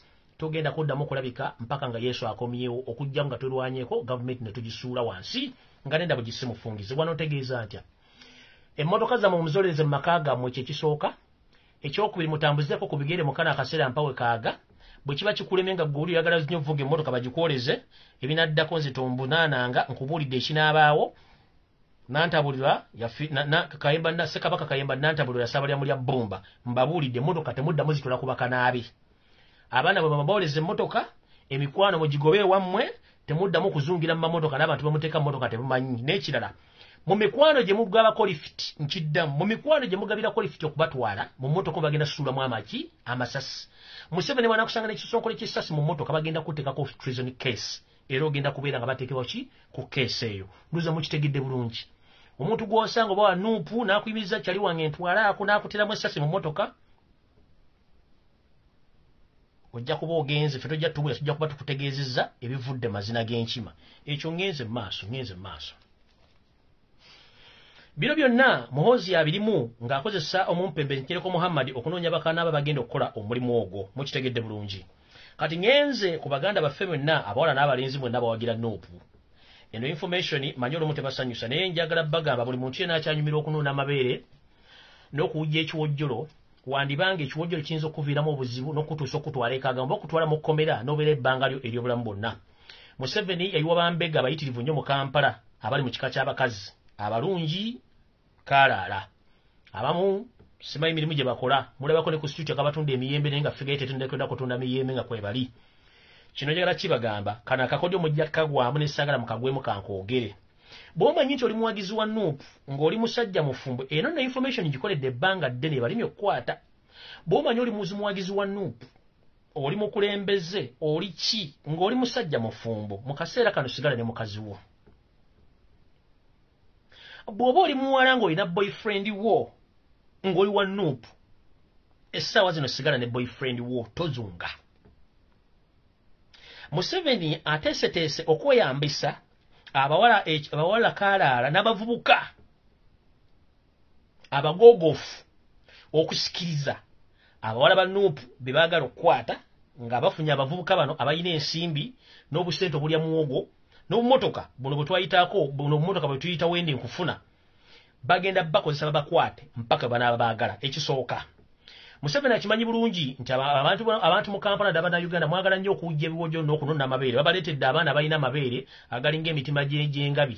Ojja ddinuunako n'oyinza osigala nga tosigadde kyekimu kubanga mu prosesi y'okununa ebbeere mulungi mwe munaaba ojja kuba oli awo nga tomanyi gw'onuna bbeere kumbe yazze edda ne pisito gugenze kunaabako nga pisito yagitadde edda mu kitanda oba amasasi yagatadde mu kitanda. Muluumu omwe nnyini bakolagane wooteri zeezo balojyo ezo munaabeera oba olya nga poliisi basazeeko basookera ku luumu eziddako nga bazikubuzaabuza bagukira ku luumuyo nga bakebera mwe basanga amasasi wano tosobola kusukkawo baaba. Nkiddamu kino kigenda kukola mu lojezi ne mu hoteeri. Kino kigenda eri abasajja n'abakazi mwenna abali mu Nuupu bagenda kukozesa abawala kaalaala n'abavubuka abalungi abalinamu obusente obulya muwogo era mwe abakwanibwa nga mwagala ssente mwolekedde okugenda ekaganga gye bagenda obbaziika oba n'okubasibira nga bagatse ku fayiro eno. So njagala kusaba mwenna bannayuganda ng'owagira Nuupu oli mukulembeze owagira ebyobufuzi oba oli ki mu kaseera kano ekintu ky'okununa amabere n'okujja ekiwojjolo kiveeko olw'ensonga tujja kufuna obuzibu bwa bwereere. Bagenda tandika obbatera mu bintu mutategeera sinakindi ne mukkirira essira kumwa nze sijja kubeerayo naye nze mbagamba eno information njijja ku source nga drone zange zimpa amawulire. Kubanga emisango Museveni gyayagala batekako treason asiba ba Nuupu nga teri muntu agenda kuddamu okuwulika ku nsi planet Uganda ng'oli mu kkomera mpaka nga fa basigadde bwe tubalwaniridde okubajjayo. Naye bwe kiba si kyekyo ekiwojjolo bye bye okununa amabere bye bye bw'onoonuna ebbere bakutwala it's up to you. Ekyokubiri mu process y'emu mwegendereze nnyo abatambula ku radio stations, mwegendereze nnyo abatambula ku TV stations. Bagenda batega accident emisana n'ekiro, bagenda batega ba bodaboda abatambulirako n'emizinda gye munyumirwa okwogererako ojja gwogererako naye gye bunakkomya gw'onoogumanya. Awo nno saagala kusukkawo bagamba tebababulira owaboobwe ng'omwana w'omunaku amata okola ki okunkumula. Ngenze mu maaso.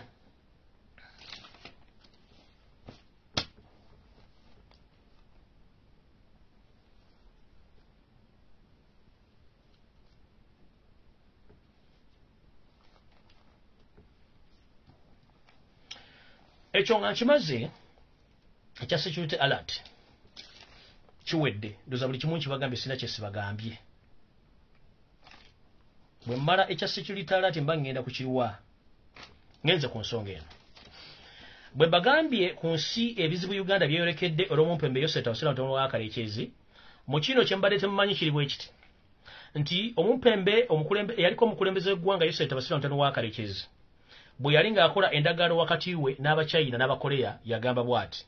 Abachina n'Abakoleya bamugamba nti ffe twagala okukola endagaano naawe okukola ebyokulwanyisa zisa byalo n'okukuuma naye mu ndagaano eno twagala okendeeze ku muwendo gw'abantu abali mu ggwanga Uganda. Mu kino bakkiriziganya okuba nti Museveni agenda kukola kyonna ekisoboka okukendeeza obukadde bw'abantu 8 mu Uganda okwetoola eggwanga naye nga specifically baagala okukendeeza mu kitundu ekya Buganda, Busoga ne mu North naye nga mainly baagala kukendeeza mu Uganda. So kino ekitta abantu n'ekyokubabuzawo okubanyiikamu acid n'ebichemicals ebira kigendere kiri mu ndagaano Museveni gye yakola n'aba North Korea okendeeza ennamba y'abano obungi, okendeeza mu nnamba y'Abannayuganda obungi. Mu kino Abachina bagenda otandika okusisira mu Uganda ng'abasemba okuva mu China baleeta mu Uganda n'Abakorea nga bayika bungi mu Uganda okuba nti bagenda kukola ebintu eby'enjawulo mu Uganda nga bo babikola ng'ensi bagibaguzaako ekitundu. Ekyo mukitegeere temulowooza nti okutta abantu kugenda kukoma leero kubanga Museveni yagamba ekintu ekyo alina okukibeerako mpaka okuggyako nga mufunye ekirala ekintu ekigenda okubataasa mwetaase ku mumpembe Yoserero batabaisirwa. Njagala muntagingire Richard Kanakiza Besigye. Ennaku ezo zonna mbadde neewuunya omwami ono lwaki famire eri bulungi era bizinesi ze zitambula bulungi. Tugenzo kizuula nga mu bintu byasinga okufunamu ye gavumenti y'omumpembe Yoseta Wasira Mutono wa Kalekyezi ate nga y'omu ku ba administrators managers gavumenti y'omumpembe Yoseta Wasira Mutono wa Kalekyezi era y'omu ku ba chief advisor ne mukazi we Winnie Byanyima abadvisinga Museveni biki ebyokukola. Besigye buli kigenda mu maaso mu Uganda akinamu mukono ebitundu 5 ku 10 era ne kopi zonna eziweebwa ezikolebwa ebintu bino azifunako. Ennaku zino mbadde mulondoola nnyo whereby nti yeebuzaabuza ng'afukaana abajjabeera nti tetusobola mutuukako. Nasindise muzimu ku drone zange amaze otegeera nti waliwo obubadi baagala okukola okuddira abantu abamu babadde beeyita opposition nga balimu ddala bali mu kibiina ekya FDC bwe bagenda okuwa minisita naye nga yeebuzaabuza ng'afukaana bakumbe yeri komanda alina okuba nga ali komandinga abantu bano okufuna obwa minisita oba okufuna ebifo mu gavumenti. Mu mmotoka nno zino eziyingiza ebyokulwanyisa mu Uganda kansooka ensimbi wakati wano emmotoka zino zonna ziyingiza ebyokulwanyisa mu ggwanga lya Uganda ziriko namba plate ya ggwanga lya Tanzania. Tanzania ebinga tuddemu olukwe naye kyo si kyekikulu, kyo si kyekikulu. Obudde tulina butono nnyo ate ebyokukola tulina bingi nnyo. Kati awo nvuddewo Richard Kanakiza Besigye nasindisa drone zange zaabadde 4 ne zijja ekasanga ti ewo makaago manyi amakaago galiko gate B esooka n'esembayo. Awotula mu kisasi ekyennyumba n'onywa kacaayi n'oteeka abagenyi bo bw'okingiriza n'oyingira mu ddiiro lyo w'otuliza abagenyi bo ne munywa kacaayi ne tuyingirako mu kisenge ekyo w'oteeka fayiro ze z'ekyama era n'ebisumuzo tebikuva mu mpale wakuba nti olunaku olumu waleka seefu zo sinzigule. Mu wiiki eno kennyini drone zange ne zigwa ku file eno wansi nga file eno yakuwerwako copy Omumpembe former president wa Uganda Yosef Tawasira Ntono wakalekezi ku bantu bolina okulonda Museveni abakakase nti ba minister mu government eddako oba government ki nanga osimanyi. Copy eno ngekulaga CC to Richard Kano Kizabesi to approve the appointment of the foreign people in the coming cabinet appointment. Richard Kano Kizabesi you received your copy era bino drone zange zatandika dokunoonyerezaako whereby tubadde wawulizabulize ebbanga ddene nnyo naye ng'ateggwa omuntu abadde appointing abantu mu gavumenti abali mu opposition ng'obawa emirimu Museveni n'agibwa ne beebuzaabuza mbu baakyuse kumbe gwe kennyini gwe appointing omala obbajja eri mu opposition n'obateeka ewuwo n'obafumbafumba n'omala n'obagoba n'obazzaayo n'obateeka mu gavumenti ekyo kyobadde okikolera ddala. Mu bbaluwa gye nafunye okuva mu drawayo ey'ekyama gye baakuwaddeko copy bagikuwadde 2 days back. Richard Kano Kizabesi okimanyi bulungi nti gavumenti yammwe twagiwangula. Omusajja gwesinga okutayagala naye ng'ate omusinikira amannyo Robert Kyagulanyi Ssentamu ye president omulonde so si gavumenti yammwe. Mu kino wammanga Yosef Tawasira Ntono wakalikize eyita nti ye president wa Uganda naye ng'ate former president. Mu bantu abalondeddwa Omumpembe Kaloli Wasanya Charles Peter Mayiga mu mpapula ze nalabyeko okuva mu office ya Richard Kano Kizabesi mu sefiye vice president ye Kaloli Wasanya Peter Mayiga era nga you among the recommender abali recommending Charles Peter Mayiga okufuka vice president ng'asikira Omumpembe Katelinga omugenzi vice president Kiwanuka Sekandi. Kasibante Moses ono yavuganyako mu bitundu by'e Lubaga agenda kuweebwa omulimu gwa state minister Kasibante Moses. Kuliko omwami Latif Sebaggala agenda kuweebwa omulimu gwa minister of works wano Katumba amala baba mujjeewo. Kuliko omwami kuliko omukyala abadde ssentebe w'eggombola ly'e Lubaga Joyce Seboggwawo ono bagenda muwa owa minister of Kampala. Kuliko eyaliko eyefuula nti ye Ssaabateesiteesi w'ekibiina kya NUP omwami gwe bayita Suleiman Kidandala ng'ono bagenda muwa ekifo kya minister of portfolio oba portfolio wanjinandise portfolio ne mu luzungu bakiyita portfolio. Kidandala agenda kuba ng'afuna owa minister owa portfolio. Then omukyalo ono Nambooze bakireke bagenda kuwa owa minister of gender. Kati Nambooze mama it's up to you okutwala wa minister oba okusigala nga oliroyo n'ekibiina kya NUP sikulinaako buzibu it's up to you. But mu appointment nze ndabeko sisi copy ze nafunye okuva mu maka ga Richard Kizabesi nga drone zange zikyaddeyoko kuba nategedde nti ono omwami omu ku balonda abantu abava mu opposition alinnya lyo nalirabyemu era dimensioninzi ate seetonda nkimanyi gana amanya gayinza okukyusibwa ne bataba bwa minister nga maze obbe exposinga but njagala bagambe ekigambo kino don't be surprised okuba nti abantu abadde mu opposition ddala mu kifo mu party ya FDC abasinga oyo wa politics okubanga ambassadors oba ba minister kiddamu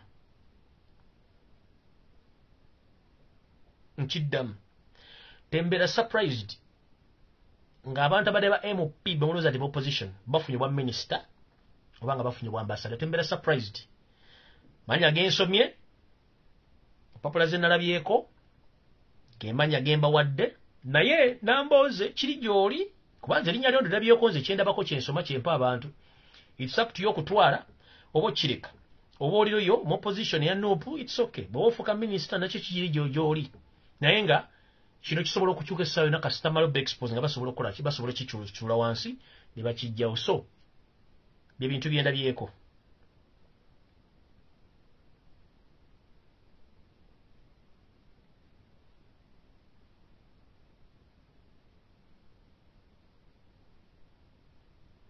Mukitegede bulungi so ndowooza bimuwulidde saagala bibawaaze matu nze sikyakaana bannayuganda olw'ensonga Uganda eno gye mulaba abamu akagira mulinga abalaba TV nga mbadde mulaba black and white bwe mulabako kaladi mulaba nga ebintu byanjawulo nnyo kubanga mu black and white kaddugala muzibu wa kwawula na muzungu babeera ne kala y'emu wawulira ku nviiri zino kati abantu abali ku social media kuno bw'oba toli muwumba tuutu toli mutole tole ng'ekiri mu Uganda gw'okirabanga ekizo okuzannya okiri atabale kye n'asigadde waka lwenyina atuuka mu njuyo nga drone ekimi mukazi wa mwana wo oba muganda wo n'emutwala olujja kakasa nti firimu etandise ekinaatuuka nga balidde mu opposition olukobe bali tojja kakasa nti ensi eriwo eribwedi bwe mubanga temukimanyi Uganda ebadde ekola nuclear war weapons nga mwakitegedde ne musirika mujja kitegera abasuubuzi abakyali mu business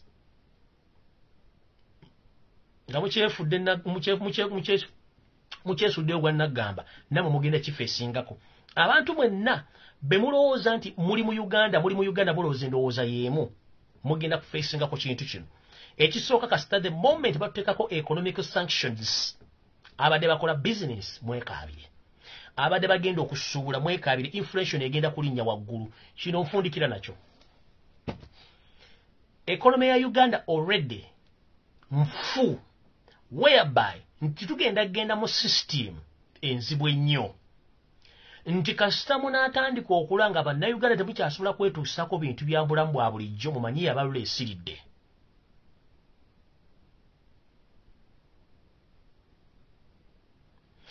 in case if you observe the level of the consumption in Uganda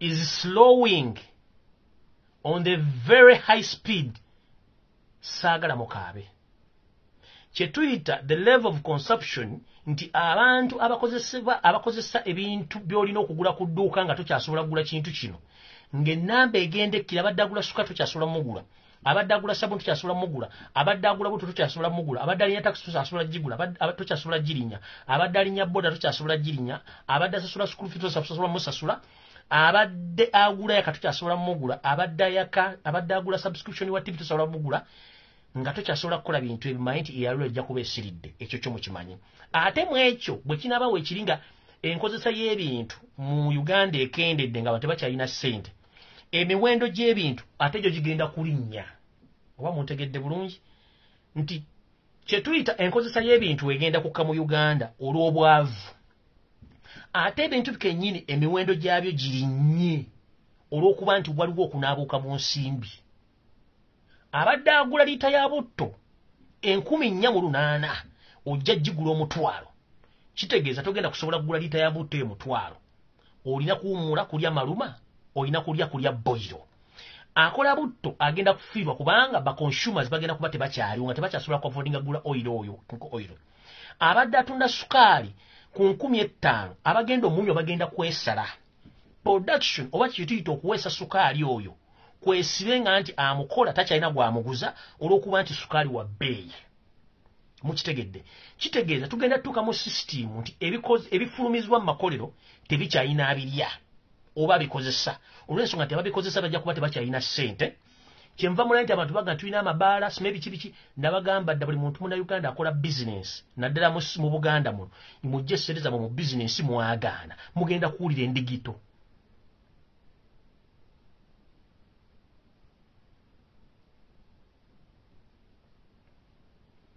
emiwendo gy'ebintu gigenda kulinnya naye abakozesa ebintu bagenda kwesala okuba nti bagenda kuba tebalina ssente kati obanga obadde onywa kiro ya sukaali ne famire yo ewiiki ojja kuba tokyasobola kugula kiro ya sukaali omuveeko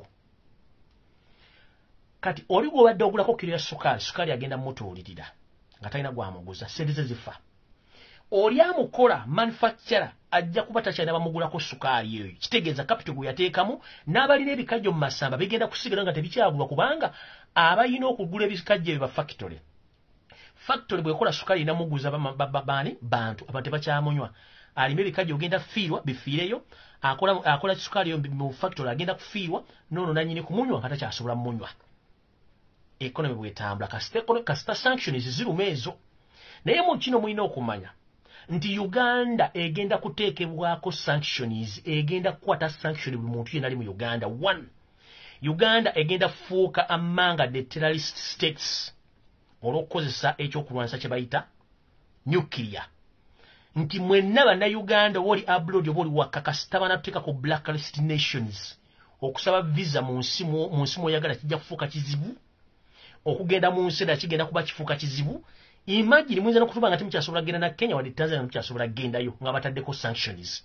Kino tekigenda kukwata kuwa NUP, tekigenda kukwata kuwa UPC, tekigenda kukwata kuwa NRM, kigenda tukwata ffenna ku lwa Uganda lwonna olw'ensonga nti Museveni nga ye yakikoze ng'omuntu olw'okweyagaliza n'ettima. Nkiddamu kino ekya sanctions ekijja olwa Museveni okweyagaliza nga ye okufuuka nakyembalira mu Uganda kigenda kukosa n'omwana ayonka. Ne bwana bamulwadde ayinza butakisobola kufuna visa agenda India mujjanjaba. Nga India bagigawe buli muntu ava mu Uganda kyakirizibwa kutambula mu nsi yonna. In fact, bayinza n'otuteekako space ban. Nti n'ennyonyi nga nnyonyi zino simanyi Uganda simanyi dukoze bitya Kangaroo airplane. Nga tekyasobola kwetoola mu kiri kya nsi yonna bagambye timanyi. Ennyonyi zonna ezigenda Uganda n'ezifuma Uganda tekyasobola kuyimuka. Nga Kangaroo airplane tekalina wekayita.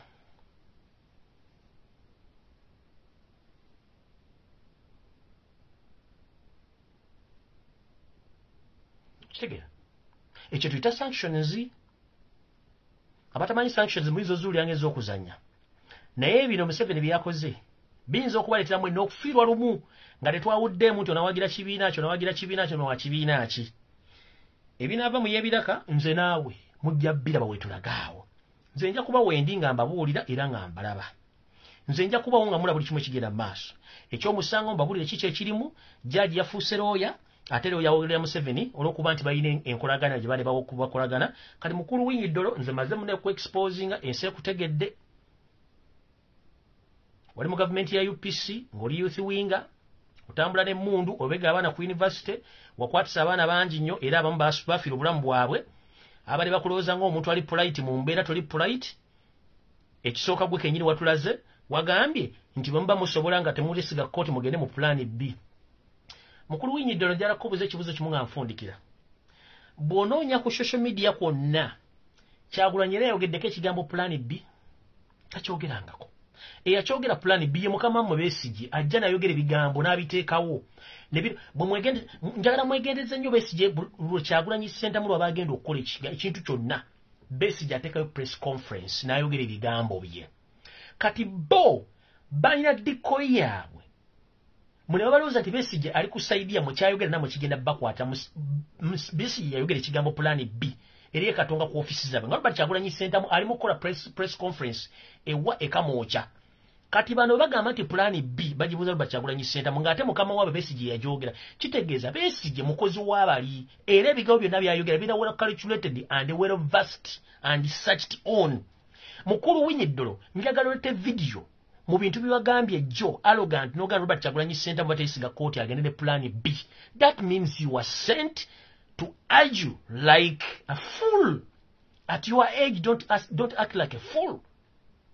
Search on the internet, whereby Robert Kyagulanyi Ssentamu say that if the court doesn't judge well in his favor, he's going to use plan B. It was Richard Kano Chiza Besigye who said so. Hope you get me right.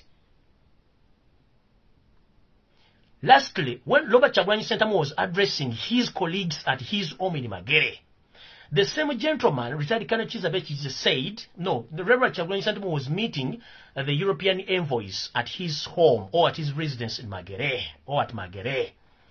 Richard Kano Chiza Besigye waked up early in the morning. He went to Katonga at his offices. He addressed the nation. He said, or he told the public that Robert Kyagulanyi Ssentamu is wasting time with his visitors, the so-called European Union, that the whites are hypocrites. Today they spoke with you, another time they spoke with someone else, so they know they don't have anywhere they're going to take you. Which njala kubuuza Richard Kano Chiza Besigye ne your mafias. Ne former president wa Uganda. Besigye, bwe mwali mu bujja mu nsiko ya Uganda, emmundu mwazigula Kenya gye baali bazikolera, oba nkulikemu emmundu Alexander Kaliskonova na musanvu, waliwo eggwanga lya Afrika ezikola emmundu. Bazungu bazikola. Richard Kano Chiza Besigye ne bantu njala babuuza. Mugamba Kyagulanyi Ssentamu bazo tebagenda muyamba. Abakoleya abali mu Uganda n'Abachina baddugavu. Mbuuza. Abakoreya bali mu Uganda abakoreya bemwawadde nuclear baguze bizinga by'essese baddugavu oba China baddugavu. Museveni gye watwala mukazi wono Tumbuto Janet Kataha Museveni Kemba bazo mutwale Sweden okubeerayo. Sweden y'abaddugavu.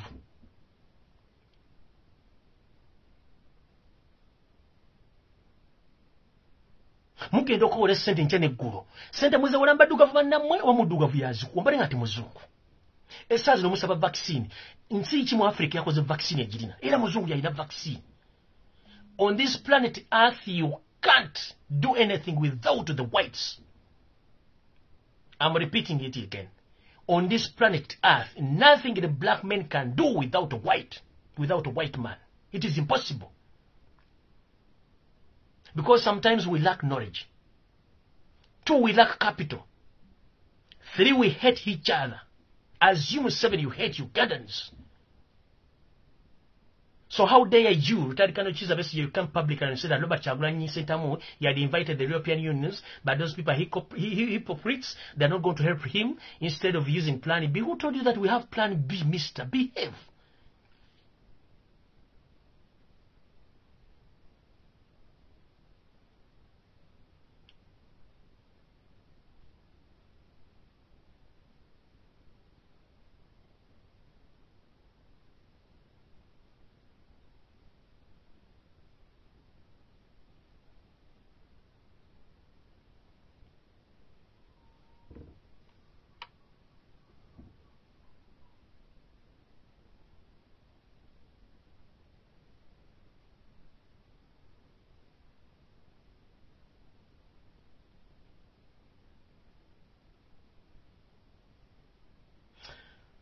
Nga nfundikira video eno nze nganza omuntu ndi musajja mukozi kye kisooka nganza omuntu y'ofuzi mbisomye mibaddemu ebbanga ddene nganza omuntu njagadde eggwanga lyange nganza omuntu njogedde nganza omuntu nfuddeyo kubuusa eggwanga ku bintu ebigenda mu maaso mu ggwanga nganza omuntu nja kusigala nga njogera mpaka ku lunaku olusembayo nganza omuntu nja kusigala kye kimu nga nange nfuna ekibonerezo kye kimu ekigenda okufuna bannayuganda bonna abategeera n'abatategeera.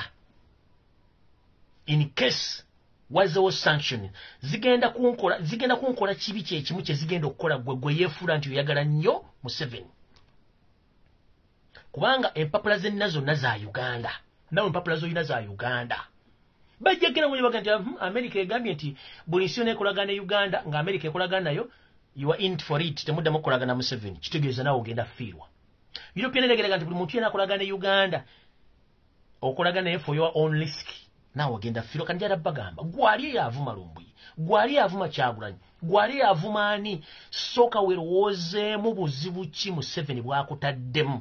Nze ndi w'okubuusa nze ne bw'onvuma well and good ndi immune ne bw'onvuma sina kye ngenda kugamba. You have a right okunvuma but in return you are going to face more consequences because you don't know. I know and it will not pain me than you doesn't know. Let me repeat this again. Sanctions or whatever the outcomes of the judgment or the sanctions which are going to be imposed on Uganda as a country are going to be more painful, most especially those ones who pretend that they love NRM and they love the current government than I myself, because for me I know. Ngenda kuyingira ekintu kino bulumi ngenda buyingira nga mu mind nabulaba bujja ne bwe atabula banga bujja. Ovuma Lumbuye, ovuma Kyagulanyi, ovuma omuntu wa Nup, ovuma omuntu akubuulira amazima ogenda kulumwa nnyo nga gwe bakyayidde mu stencil nga wazze n'akamuliko omwana agamba mune sigenda kujja tatange yafudde. Waguza akamuli osasudde ezaaloogi buline wapangisiza ne hoteeri mwana agamba mune sigenda kujja tatange yafudde. Ojja kulumwa nnyo nga gwe bakyayidde mu stencil ku Radio Uganda wali. No, goba chayide kugoli kabozi ko bbiri walingo okirya. Lino ligenda lidira wande gya lino ligenda Kampala lino likira wansi ndakasiro mukate bako chayiddawo. Ogenda kulumwa nnyo obutategeera bwo. Nze sigenda kulumwa. Kubanga nkimanyi kye kijja sigenda kulumwa. Era ngenda kingira mu nga nkimanyi. Nkiddamu nze sigenda kulumwa nnyo kubanga mmanyi ebijja byonna bimanyi. Neggwe embuzi yabitanga nakabege gwe batwala ku muddo okulya. Noza bigenda kuluma nnyo kuba bagenda kusiba embuzi etamanyi na muddo kikaki gwegenda kulya. Ogenda kubanga omusajja gwe bakyayidde ku station wali ku kabozi ku 2 ng'olina akamuliko wasasudde loogi omuwala gamba enfiiridwa taata wange naye ng'omuwala akulidde obukadde nga 2 wamuwa n'emmotoka. Ogenda kulumwa nnyo, nze sigenda kulumwa kubanga kyembagamba nkimanyi ekigenda okujja. Continue abuse Robert Kyagulanyi Ssentamu, continue abusing Nope, continue abuse Lumbuye, but at the end of the day you are going to face more consequences than I, who knows exactly what is coming.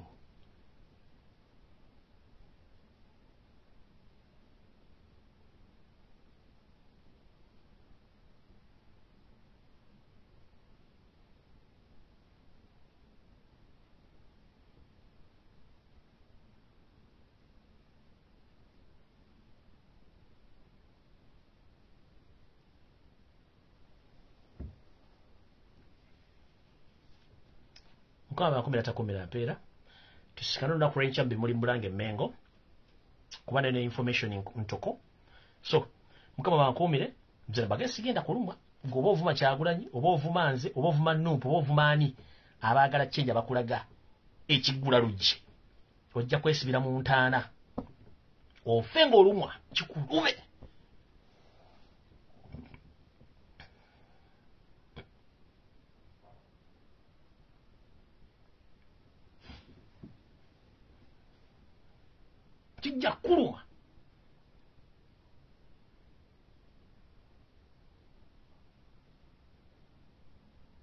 Have played my part and I don't regret supporting Nope and I don't regret being a Ugandan. It is my motherland. Sinayo sindala ndala yo najinyisa kubeera mu nsi gye mmanyi bagiyita Uganda. That's why I'm speaking.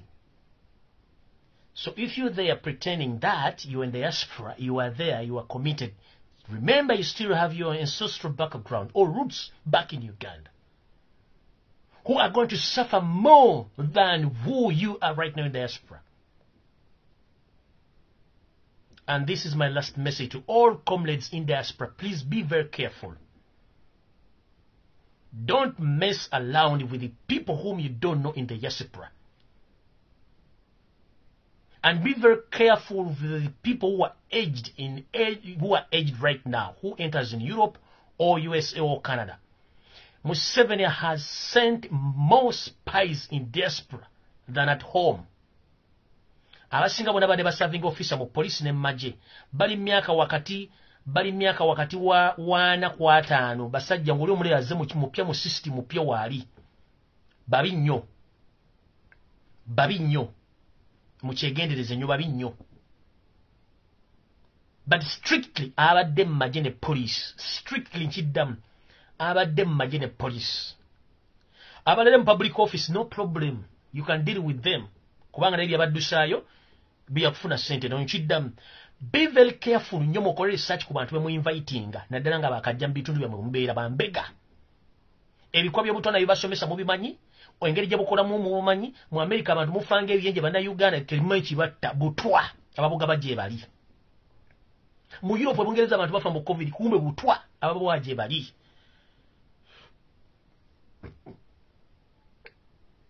Ekitegera so mbeere nnyo munonyereze ku bantu bamuyera bwe associating nabo naddala abaliko mu maje ne police, those two organs, police n'amaje. Public service bwe yali akola ludda, no problem, you can deal with them kubanga baddukayo kubanga ozabali bafuna settlement. On average abantu bakola mu public offices normally nga bafuna vouchers bafuna mitwalo 5 mitwalo 8 milioni 2 on average. Bwajja mu diaspora nafuna milioni 5 milioni 10 kiba kimuyambe ne bana abazze specifically balina mission zaabwe kuba obuto bajja bubawa.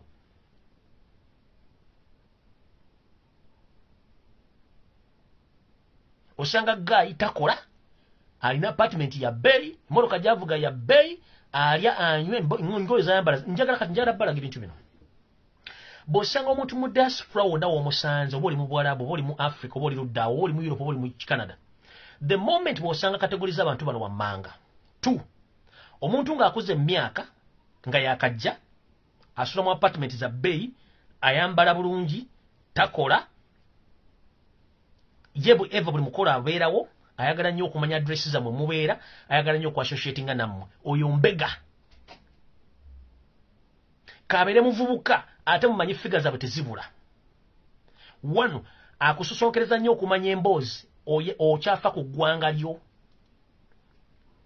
era ayinza n'okukubulira naye Museveni yamukoowa but the end of the day n'akubuuza question zino wammanga osubira Museveni anaagenda ne weesumulula agenda kukuwa obutwa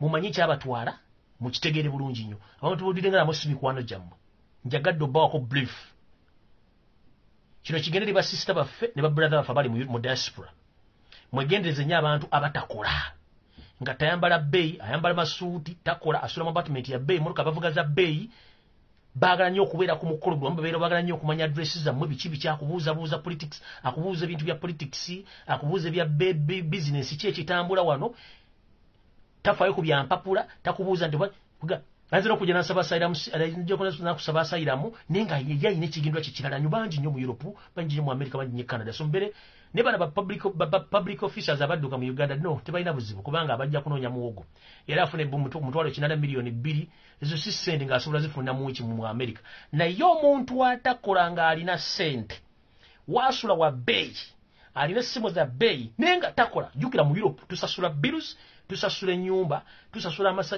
tusasula transport buli kimu ate tukolera ku ssaawa nti buli ssaawa yito batokola naye ng'oli olunaku n'alumalako wiiki n'agimalako omwezi n'agumalako ng'ali awo tena muli mutalola kasasiro tajjanjaba bakadde takutalabirira bakadde tagenda kola mu factory talina kyakola naye nga ye ali awo tava mu nju alina apartment yali mubeegendereze nnyo bonnange ine empumuze engalabi yange tusinkane enkyambulange emmengo mukama bankumi natakumira mpeera kubanga mukimanyi bulungi ababeera mu diaspora ekintu kye tuyita rent number 1 enemy of life 2 bills second enemy of life 3 transport 4 papers ebintu bina but you find someone he doesn't care about where he sleeps ayina ennyumba nnungi bills he doesn't care or she doesn't care about bills caring about transport he doesn't care about his papers or her papers ta caring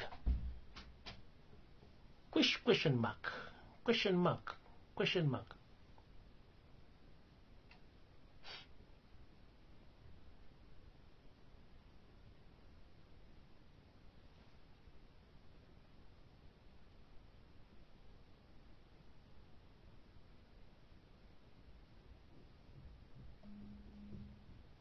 In Europe, it's all about bills, rent, papers. But you find someone ali relaxed nnyo. Ali mu diaspora. Ali sijja kwogera mukamba bankumire mwera.